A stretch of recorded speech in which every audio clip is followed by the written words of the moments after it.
অন্ধকার গলি থেকে কয়েকটা ছায়ামূর্তি আস্তে আস্তে বের হচ্ছে। একজন গলি থেকে মাথা বের করে দুদিকে তাকালো। রাতের মাঝামাঝি, নির্জন রাস্তা। প্রথম ব্যক্তি পিছনে ঘুরে সাথীদেরকে হাতের ইশারা করলো। গলি থেকে সবাই পরপর সারিবদ্ধ হয়ে বড় রাস্তায় বেরিয়ে এলো। 7টি ছায়ামূর্তি। হঠাৎ একটি কুকুরের ঘেউ ঘেউ আওয়াজ শোনা গেল। সবচেয়ে পেছনের লোকটি চমকে উঠল এবং পেছনে ঘুরে কুকুরটিকে ধমক দিল, চুপ, চেঁচামেচি করো না, চুপচাপ আমাদের সঙ্গে চলো। কুকুরটি চুপ হয়ে গেল এবং সবার পিছনে আস্তে আস্তে হাঁটতে লাগলো। বড় রাস্তা দিয়ে সবাই চুপচাপ উত্তরে পাহাড়ের দিকে চলল। প্রায় 1 ঘন্টা চলার পর তারা পাহাড়ের নিকট এসে পড়ল। পূবের আকাশ ফর্সা হয়ে আসছে। সারির প্রথম ব্যক্তি বলল, আর চিন্তা নেই, আমরা শহর ছেড়ে চলে এসেছি। দেখো সামনে পাহাড়, সকাল হয়ে গেছে, তাই এ পাহাড়ে আমরা 2 দিন লুকিয়ে থাকব। আবার রাত হলে পাহাড়ের উত্তরে চলে যাব। দ্বিতীয়জন বলল, তাহলে তো এখন তাড়াতাড়ি একটা গুহা খুঁজে বের করতে হবে, যেখানে আমরা দিনের বেলা লুকিয়ে থাকব। প্রথম ব্যক্তি বলল, চিন্তা করো না, আমি এ পাহাড়ের একটি বড় গুহা চিনি, যেখানে আমরা সবাই আশ্রয় নিতে পারবো, এসো। প্রথম ব্যক্তি সবাইকে নিয়ে উঁচু নিচু পাহাড়ির রাস্তা পার হয়ে শেষে একটি গুহার কাছে পৌঁছালো। সে বলল, তোমরা দাঁড়াও, আমি গুহার ভেতরটা দেখে আসি। এই বলে সে গুহার ভেতর ঢুকে পড়ল। গুহাটা বেশ বড় এবং খুব বেশি অন্ধকার। বাইরে থেকে কিছুই দেখা যায় না। এটাই ছিল লুকিয়ে থাকার উপযুক্ত স্থান। তাই সে সবাইকে গুহায় ঢুকে পড়তে বলল। গুহার ঢুকেই দ্বিতীয়জন বলল, আল্লাহর হাজার শুকরিয়া, আমরা এফিসাস শহর থেকে রাতে বেরোতে পেরেছি, নয়তো আজকেই রাজা দাকিয়ানুস আমাদের হত্যা করত। তৃতীয়জন বলল, আমরা খুবই ক্লান্ত, এখন একটু শুয়ে পড়া দরকার। প্রথমজন বলল, তার আগে এসো এক আল্লাহর দরবারে আমরা দোয়া করি, যিনি আমাদেরকে জালিম রাজার হাত থেকে বাঁচিয়েছেন। ইয়া আল্লাহ, আমাদেরকে জালিম রোমানদের জুলুম থেকে হেফাজত করো, আমরা তোমার উপর ঈমান এনেছি, এ জালিম মুশরিকরা তা বরদাশত করে না। তুমি আমাদের হেফাজত করো, আমরা সবকিছু ছেড়ে দিয়ে তোমার দিনের জন্য চলে এসেছি। তুমি আমাদের এ ত্যাগ ও কুরবানি কবুল করো। সবাই হাত তুলে মোনাজাত করলো। মোনাজাত শেষ করে প্রথমজন বলল, এখন তোমরা শুয়ে পড়ো আর কুকুরটাকে গুহার মুখে বসাও, যাতে সে পাহারা দিতে পারে। সবাই নিজ নিজ জায়গা হাত দিয়ে পরিষ্কার করে শুয়ে পড়ল। কিছুক্ষণ পর সবাই ঘুমিয়ে পড়ল, এমনকি কুকুরটাও ঘুমিয়ে পড়ল। কিছুক্ষণ পর তারা ঘুম থেকে উঠে পড়ল। একজন জিজ্ঞেস করলেন, আমরা কতক্ষণ ঘুমিয়েছিলাম বলো তো? দ্বিতীয়জন বলল, একদিনের কিছু কম হবে। প্রথমজন বলল, না না, আমরা ঘন্টাখানিক বা ঘন্টা 2-1 বেশি ঘুমাইনি। তৃতীয়জন বলল, তোমরা দুজনই ভুল করছো, আমরা বোধহয় 24 ঘন্টা ঘুমিয়েছি। এ সময় নিয়ে তাদের মধ্যে বেশ তর্ক বিতর্ক লেগে গেল। কোনো সিদ্ধান্তে পৌঁছাতে না পারায় একজন বলল, থাক, আমরা আল্লাহর ওপর ছেড়ে দিই, তিনি সবকিছু জানেন। সবারই খিদে পেয়েছে। একজনকে তারা শহরে পাঠালো, যাতে কিছু খাবার জিনিস কিনে আনে। কিন্তু যে যাবে তাকে খুব সাবধানে থাকতে হবে, যাতে রোমানরা তাদের সম্পর্কে টের না পায়, নয়তো তাদের হাতে সবাইকে ধরা পড়তে হবে এবং তাদের ধর্মের জন্য শাস্তি ভোগ করতে হবে। একজন গুহা থেকে বেরিয়ে শহরের দিকে রওনা দিল। রাস্তাঘাটে বিরাট পরিবর্তন। ছোট ছোট রাস্তা এখন বড় হয়েছে, ঘর বাড়িতেও পরিবর্তন। লোকজনের কাপড় চোপড়ও ভিন্ন। গুহার লোক আশ্চর্য হয়ে গেল, সে কি স্বপ্ন দেখতেছে নাকি? ওর কাপড়ের সাথে কারো কাপড়ের কোনো মিল নেই। সে এক জায়গায় থমকে দাঁড়ালো। কোন দিকে যাবে? খাবার দোকানই বা কোন দিকে পাবে? এর মধ্যে কিছু ছেলে পেলে তার কাছে জমা হয়েছে তার পুরনো স্টাইলের কাপড় ও হাবভাব দেখে। সে ভীষণ ভয় পেয়ে গেল। শেষ পর্যন্ত সে রোমানদের কাছে ধরা পড়ে না যায়। একজন বয়স্ক লোককে দেখে সে জিজ্ঞেস করলো, এই যে ভাই, খাবার দোকান কোন দিকে? উত্তর দেবার আগে পথিক থমকে দাঁড়ালো এবং এক অপরিচিত ভাষায় কথা বলতে আরম্ভ করলো। মুসাফির আশ্চর্য হলো, একই ভাষাও দেখি ভিন্ন।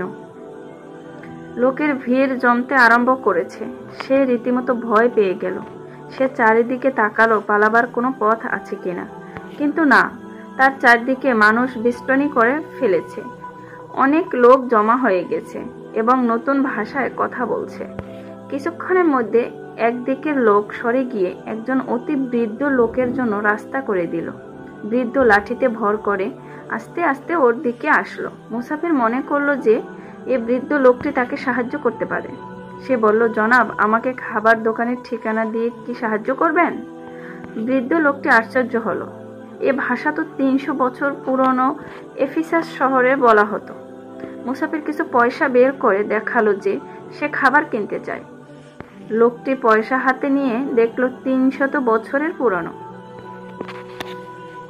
তুমি কে এবং কোথা থেকে এসেছো? বৃদ্ধ মুসাফিরের পুরানো ভাষার কথা বলল। মুসাফির খুশি হলো, কিন্তু পর মুহূর্তে তার অস্তর শুকিয়ে গেল। কথা বললেই তারা তাকে রোমান রাজার কাছে ধরিয়ে দেবে। কিন্তু একটা নতুন জিনিস সে লক্ষ্য করলো যে কোনো রোমান সিপাহী দেখা যাচ্ছে না। সে চিন্তা করলো, যাই হোক, আমাকে ধরুক আর মারুক, কিন্তু সাথীদের কথা কাউকে বলা যাবে না।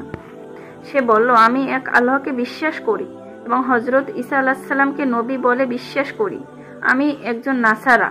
এখন তোমরা আমাকে রোমানদের জেলখানায় নিতে পারো। নাসারা রোমান জেলখানা? তুমি কি বলতে চাও?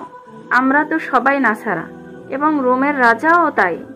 ঠিক করে বলো তো, তুমি কি কোনো পলাতক আসামি না চোর ডাকাত? আল্লাহ মাফ করুক, আমি ওসব কিছুই না। গত রাতেই তো আমি শহরের বাইরে ঘুমিয়েছিলাম আর সকালে উঠে হেঁটে এসে সব পরিবর্তন দেখি। সব বদলে গেছে। সত্যি অবাক লাগছে। এ এক আশ্চর্য মুজিজা। কিছুই বুঝতে পারছি না। ঘুমিয়েছিলে গতকাল? আজ সকাল? বৃদ্ধ নিজেই বলতে লাগলো। কিন্তু তুমি কি জানো তুমি 300 বছরের পুরানো কাপড় পরে আছো এবং তোমার কাছে টাকা পয়সাও 300 বছরের পুরনো। রাজা দাকিয়ানুসের সময়কার। সে জাহান্নামী হোক। হ্যাঁ, ঠিক তাই। কিন্তু তুমি বলতে চাও যে রাজা দাকিয়ানুস 300 বছর আগে ছিল? তুমি বলতে চাও আমরা 300 বছর ঘুমিয়েছিলাম সেই গুহাতে?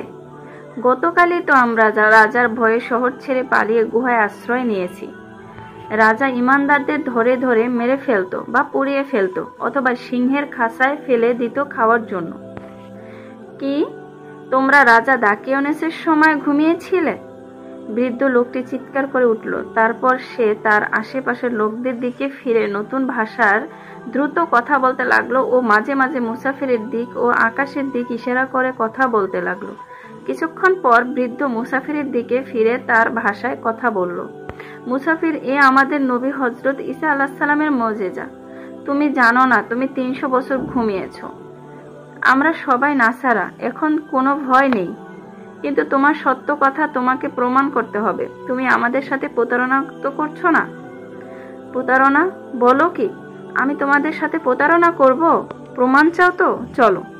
আমি একা নই, আমার আরো বন্ধুরা আছে, আর একটা কুকুরও আছে। তারা সবাই গুহায় আছে। তোমরা আমার সাথে আসতে পারো। তোমরা যা বলছো তা হলে তো এটা এক বিরাট মুজিজা এবং এটা আখিরাতেরও প্রমাণ। বৃদ্ধ আশেপাশের লোকদের সঙ্গে কথা বলল। তারপর মুসাফিরের দিকে ফিরে বলল, চলো তোমার গুহায় যাই, আমরা দেখতে চাই। মুসাফির আগে চলল। তার পেছনে লোকের ভিড়। তার পেছনে কয়েক হাজার লোক জমা হয়ে গেল।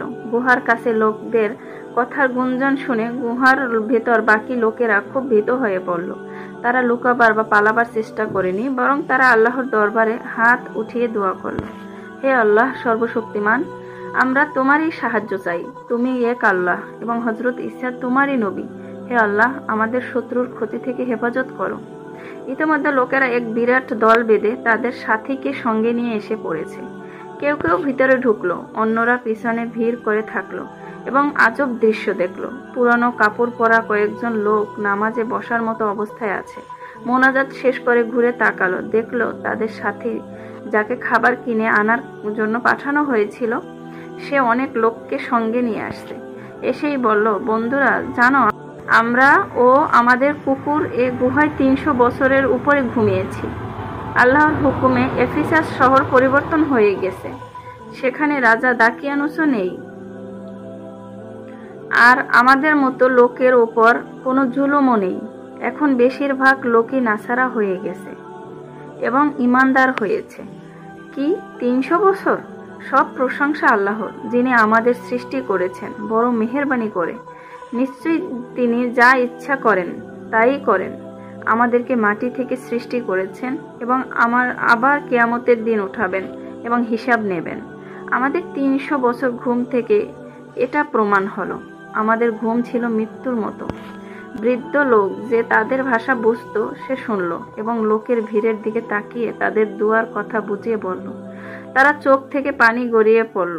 জমায়েতের লোক এক আওয়াজে বলে উঠল, হে আমাদের সৃষ্টিকর্তা, আমরা সাক্ষী যে একদিন কিয়ামত হবে, আমাদেরকে মাটি থেকে উঠানো হবে এবং আমাদের কাজের হিসাব দিতে হবে, যেমন করে আসহাবে কাহফ 300 বছর পর ঘুম থেকে জেগে উঠেছেন।